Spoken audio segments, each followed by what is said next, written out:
Baik, eh, ketemu lagi kita untuk pembahasan kali ini, yaitu untuk tryout wawasan kebangsaan dan TIU Bahasa Indonesia untuk kelas CPNS tahun 2021 ya. Baik, kita pertama melihat soal ini ada teks, biasanya teksnya panjang-panjang. Usahakan ketika bertemu teks yang panjang-panjang seperti ini, kawan-kawan diusahakan membaca teks itu sekali baca harus sudah paham isinya, harus ingat isinya.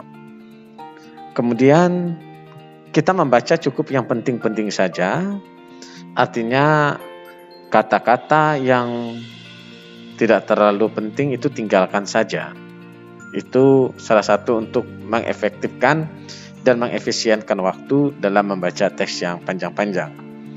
Nah, di sini soalnya adalah mengenai simpulan. Isi teks editorial tersebut adalah yang namanya kesimpulan, artinya kita membuat satu kalimat yang mewakili keseluruhan isi paragraf. Membuat satu kalimat yang mewakili keseluruhan isi paragraf. Kita lihat dulu teksnya. E-komersi acap dituding sebagai biang kerok lesuknya sektor retail. Di negara maju, satu persatu toko retail gulung tikar. Di Indonesia dengan guncangan yang tidak sebesar negara maju, gejala yang sama juga mulai muncul. Tentu saja gelombang e-komersi tidak bisa dibendung. Memang pasti ada yang limbung. Itulah mereka yang tak mampu menyesuaikan diri dengan tanda-tanda zaman. Sementara itu ada banyak lainnya yang justru menangguk untung. Karakter ekonomi digital yang membuka pasar seluas-luasnya membuat siapapun bisa bermain e-komersi yang mampu memangkas mata rantai distribusi konvensional nan panjang, merupakan jaminan bagi perdagangan yang lebih efisien.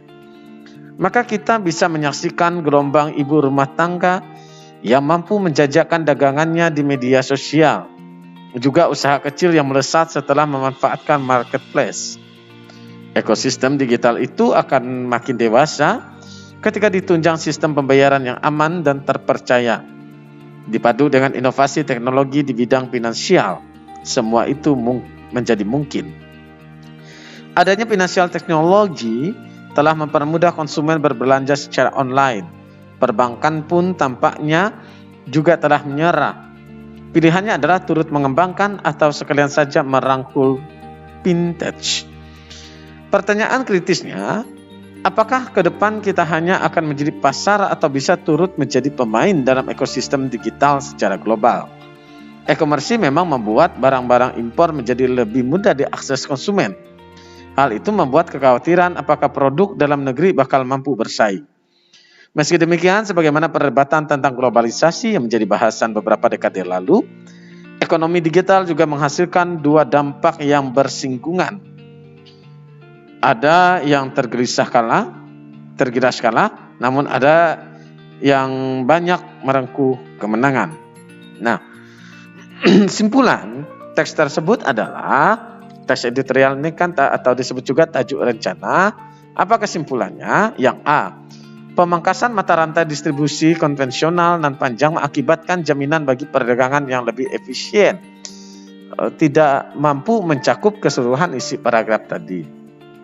B, e-komersi merupakan ekonomi digital yang menghasilkan dua dampak yang bersinggungan, yaitu apabila ada yang tergilas kalah, tetapi ada juga yang merengkuh kemenangan. Itu yang dibahas tadi dari awal ya, tentang manfaat e-komersi dan dampaknya. Kalau yang C, e-komersi menimbulkan kekhawatiran produk dalam negeri bakal tak mampu bersaing. Itu hanya di salah satu paragraf saja. Berarti bukan berupa kesimpulan. Yang D, kemudahan ibu rumah tangga yang mampu menjajakan dagangannya di media sosial. Itu juga tadi hanya dibahas di dalam satu paragraf. Yang E, financial technology telah mempermudah konsumen berbelanja secara online. Jadi sebenarnya yang dibahas di sini tidak hanya tentang kemudahan dalam dunia perdagangan menggunakan financial technology, tapi dia lebih membahas dampak, baik itu dampak positif maupun dampak negatif dari e-komersi ini tadi. Nah, makanya yang paling tepat atau yang paling sesuai adalah yang B, karena di sini bicara e-komersi merupakan ekonomi digital dengan dua dampak yang bersinggungan. Nah, yang pertama adalah dampak negatif dari e-komersi tadi. Artinya ada yang tergiras kalah, tetapi juga ada dampak positifnya, yaitu ada yang meraih kemenangan. Nah, bagian-bagian dampak positif tadi seperti ibu rumah tangga yang mampu menjajakan dagangannya. Kemudian dampak negatif tergiras kalah seperti pertanyaan, apakah produk dalam negeri itu bakal mampu bersaing? Nah, makanya jawaban yang tepat simpulan dari paragraf tersebut adalah yang B. Kita lanjutkan ke nomor 32. Makna kata terapi, kata ini ya. Makna kata terapi yang terdapat dalam paragraf tersebut adalah, kita lihat, insulin adalah salah satu terapi. Nah, di sini dia. Insulin adalah salah satu terapi yang perlu dilakukan untuk membantu mengontrol kadar gula darah pada penderita diabetes. Terapi artinya upaya dalam menyembuhkan atau upaya menyembuhkan diri kita dari penyakit. Misalkan kalau orang kecelakaan akan ada terapi, misalkan apabila ada cacat di sarafnya ada terapi agar sarafnya kembali pulih seperti biasa, agar dia sembuh seperti biasa. Nah, di sini ada penyembuhan penyakit. Jawabannya adalah penyembuhan penyakit dan pemulihan penyakit. Kalau perawatan penyakit sudah pasti bukan dari terapi itu. Pencegahan penyakit bukan terapi. Penanggulangan penyakit bukan terapi. Terapi itu antara penyembuhan dan pemulihan. Penyembuhan itu bentuknya adalah pengobatan. Ya. Penyembuhan itu adalah bentuknya pengobatan. Bentuknya pengobatan yang dalam hal ini pengobatan bisa berupa terapi. Ya. Artinya agar dia sembuh dari penyakitnya. Sedangkan pemulihan itu tidak mesti harus terapi. Ya, tidak mesti harus terapi. Karena pemulihan itu bicara kepada asupan gizi dan lain-lain. Tapi kalau penyembuhan itu lebih spesifik kepada penyakit itu langsung. Maka jawaban dia dalam soal nomor 32 ini adalah yang A. Ya, yang A. Karena kata terapi itu artinya menyembuhkan kesehatan orang yang sedang sakit. Menyembuhkan kesehatan orang. Kalau menurut KBBI ya, kalau menurut KBBI atau Kamus Besar Bahasa Indonesia, kata terapi itu bicara tentang penyembuhan atau penyembuhan kesehatan seseorang terhadap suatu penyakit. Jadi bicara penyembuhan. Nah, jadi yang paling tepat adalah yang A. Ini jawaban yang benar. Kita lanjutkan nomor 33. Untuk sukses dalam usaha perikanan, ia tekun membaca buku yang berjudul Cara Merawat Ikan Patin dan Ikan Bandeng di Air Payau. Penulisan judul buku yang sesuai dengan ejaan yang berlaku adalah, dalam menulis judul buku ada dua cara, ya. Cara penulisan judul. Cara penulisan judul yang pertama adalah semua menggunakan huruf kapital. Semua menggunakan huruf kapital atau huruf besar. Ini cara yang pertama. Tapi cara ini jarang biasanya dikeluarkan di soal karena ini kan sifatnya lebih mudah. Nah, cara yang kedua adalah hanya huruf depannya saja yang kapital. Huruf depannya saja yang kapital atau yang besar, dengan catatan atau kecuali. Jadi tidak semua ya huruf depannya kapital, kecuali yang pertama adalah kata hubung. Kata hubung tidak boleh menggunakan huruf besar. Kemudian yang kedua kata keterangan. Kata keterangan itu tetap huruf kecil. Yang ketiga adalah kata kata penunjuk, ya, kata penunjuk, ini itu sana sini, itu tidak perlu pakai huruf kapital. Kata-kata ini tadi, kata hubung, kata keterangan, kata penunjuk, itu pakai huruf kapital jika dia, atau kata depan juga ya, yang D itu kata depan. Dia akan menggunakan huruf kapital jika berada untuk mengawali judul. Selama dia bukan mengawali judul, maka tidak boleh huruf kapital. Selain itu, semua harus huruf kapital. Kita lihat, yang A ini salah. M seharusnya pakai huruf kapital. I pakai huruf kapital. Patin huruf kapital. Ikan huruf kapital. Bandeng B-nya huruf kapital. Air huruf kapital, A-nya, payau, P-nya huruf kapital. Ya. Yang B, cara merawat ikan patin dan ikan bandeng di air payau, ini benar. Yang C, salah yang pertama adalah pada kata merawat. Merawat ini depannya seharusnya menggunakan huruf kapital. Kemudian patin juga harus huruf kapital. Air payau juga harus huruf kapital awalnya, ini salahnya. Yang C salahnya adalah pada kata dan pada kata di. Dan ini adalah konjungsi, sedangkan di adalah kata depan. Dan adalah konjungsi atau kata hubung, di adalah kata depan atau preposisi. Jadi dia tidak perlu huruf kapital. Sama yang E, kesalahannya adalah pada kata merawat, ya, merawat dan konjungsi. Nah, maka jawaban ini adalah yang B. Sekarang kita lanjutkan. Kalimat yang tepat untuk mencerminkan ide yang dikandung oleh 3 pernyataan tersebut adalah, kita mencari kalimat yang tepat. Artinya kalimat yang mewakili ide-ide yang ada tersebut.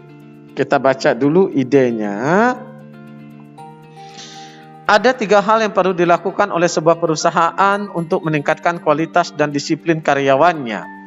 Pertama, perusahaan menyediakan sarana kerja yang memadai. Ya, yang pertama sarana kerja. Yang kedua, pemberian contoh keteladanan oleh atasan. Jadi pertama tadi sarana kerja, kedua adalah keteladanan, ketiga menciptakan suasana kerja yang menyenangkan, dan keempat, oh ini nggak ada ya, 4 nih nggak ada. Nah, 4 kalimat tersebut seharusnya tidak perlu huruf miring nih. 4 kalimat tersebut dapat diringkas menjadi 1 kalimat tanpa mengubah ide dasarnya. Adalah bicara kalau yang A, peningkatan kualitas dan disiplin karyawan perusahaan dapat dilakukan dengan penyediaan sarana kerja yang memadai, pemberian contoh keteladanan oleh atasan dan diciptakannya suasana kerja yang menyenangkan. B, untuk meningkatkan kualitas dan disiplin karyawan, perusahaan sebaiknya menyediakan sarana, memberikan contoh. Ini contoh apa? Kan nggak jelas. Seharusnya keteladanan. Contoh keteladanan. Nah, ini ambigu jadinya. Jadi ini salah ya. Yang C, agar kualitas dan disiplin karyawan perusahaan meningkat, ya, kita harus menyediakan sarana, memberikan contoh sama menciptakan kesenangan. Memberikan contoh apa? Menciptakan kesenangannya bagaimana? Seharusnya menciptakan suasana kerja yang menyenangkan. Dan di sini menggunakan kata kita. Ini sudah mengubah dari ide dasarnya. Yang D, kualitas dan disiplin karyawan perusahaan dapat ditingkatkan dengan menyediakan sarana kerja yang memadai, pemberian contoh keteladanan oleh atasan, dan penciptaan suasana kerja yang menyenangkan. Ini sesuai ya. Yang E, kualitas dan disiplin karyawan perusahaan dapat ditingkatkan dengan 3 hal, yaitu disediakan sarana kerja yang memadai, diberi contoh yang baik. Ini kan gak jelas contoh apa. Seharusnya ditambah contoh keteladanan. Nah, seharusnya harus jelas ini, karena contoh itu kan banyak gitu. Jadi yang paling tepat adalah yang D, ya, yang D.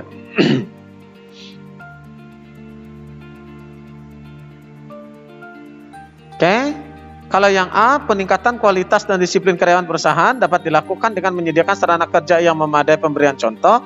Ini kan kalimatnya menjadi ambigu, tidak jelas.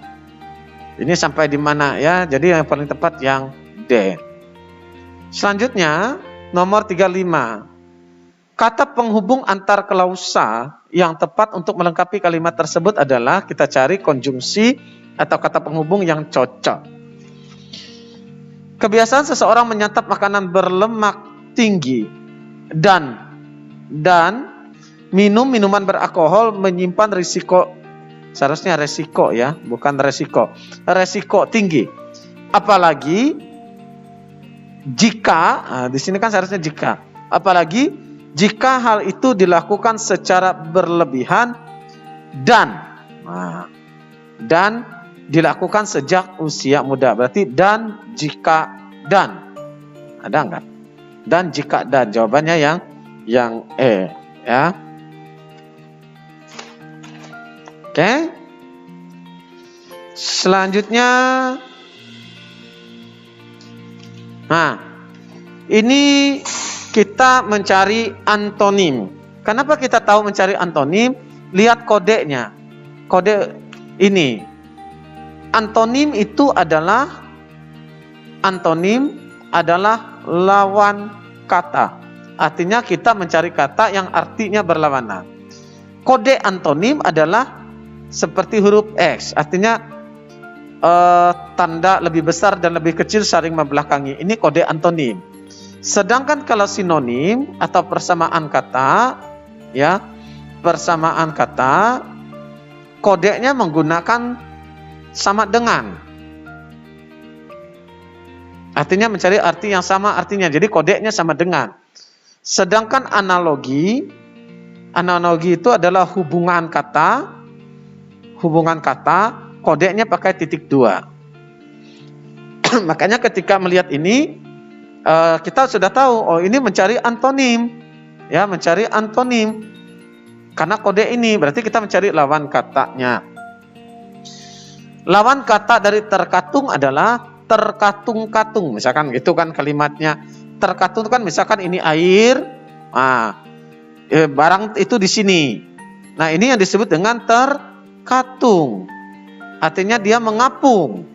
Berarti lawannya adalah dia tenggelam. Ya. Ini lawannya. Maka jawabannya adalah tenggelam, lebih tepatnya adalah terbenam. Ya, terbenam kan artinya tenggelam lebih dalam. Matahari terbenam, misalkan. Matahari yang tenggelam, gitu. Oke, selanjutnya rekognisi. Nah, lawan dari kata rekognisi. Rekognisi itu artinya, ya, rekognisi itu berarti pengakuan. Nah, pengakuan atau mengakui. Berarti pengakuan lawannya adalah penolakan. Ya, kalau penolakan kan tidak mengakui, tidak menyetujui. Nah, berarti ini lawan rekognisi. Selanjutnya nomor 38. Nah, ini sinonim. Tadi kita sudah jelaskan ya, bahwa kalau pakai sama dengan itu sinonim. Sinonim artinya mencari kata yang hampir sama.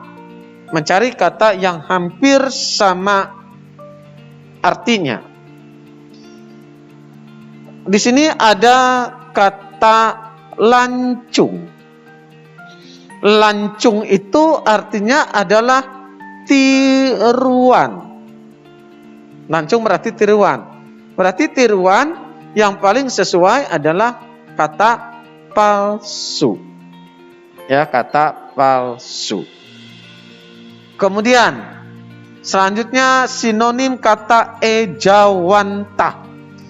Mengejawantahkan artinya memunculkan, mewujudkan. Berarti menjelmakan. Nah, itu ejawantah. Memunculkan. Memunculkan, mewujudkan, ya, mewujudkan atau penjelmaan, berarti dia lebih tepatnya adalah jelmaan. Selanjutnya, nah ini analogi. Analogi itu adalah kodenya tadi kan analogi kodenya adalah titik 2. Apa sih analogi? Analogi adalah mencari hubungan kata yang sama, mencari hubungan kata yang sama dengan posisi yang sama. Nah, ini analogi, mencari hubungan kata yang sama dengan posisi yang sama.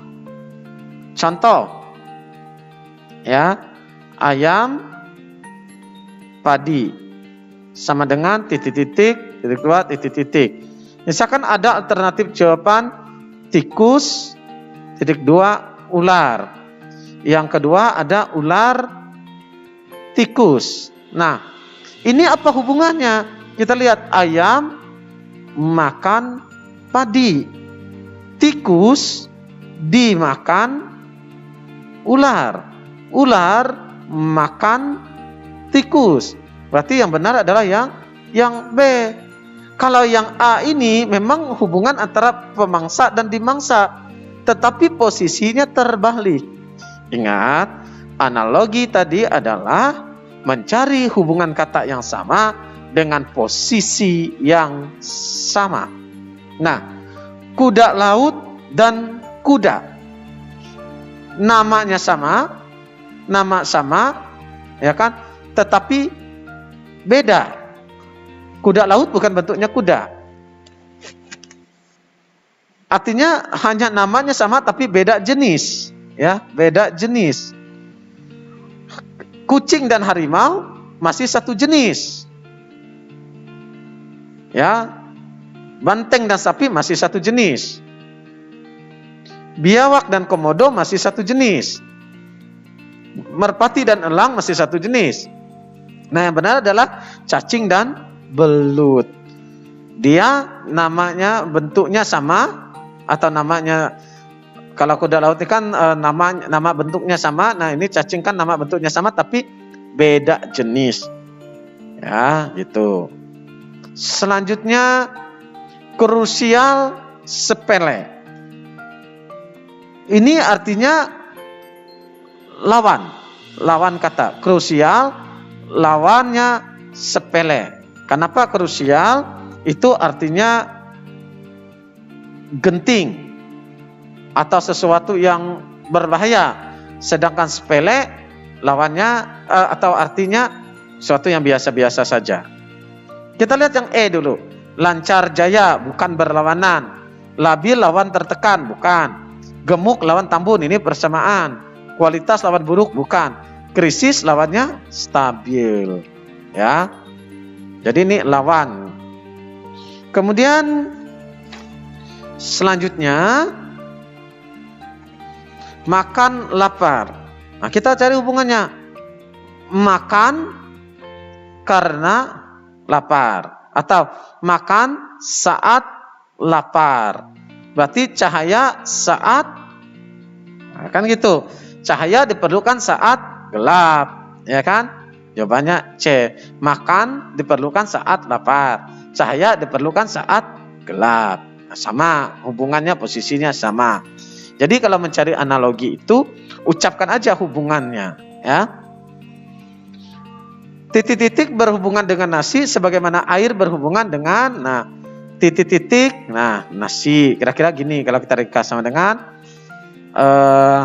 titik-titik air. Apa yang berhubungan dengan air, apa yang berhubungan dengan nasi?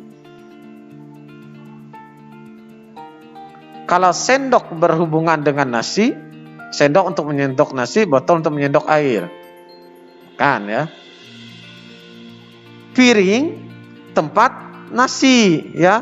Piring tempat nasi. Gelas tempat air, ya. Piring tempat nasi, gelas tempat air. Kalau yang C, beras jadi nasi, masa kopi jadi air, kan salah. Makan yaitu nasi, masa nasi yaitu air, bukan. Minum nasi kan bukan, berarti yang benar adalah piring gelas.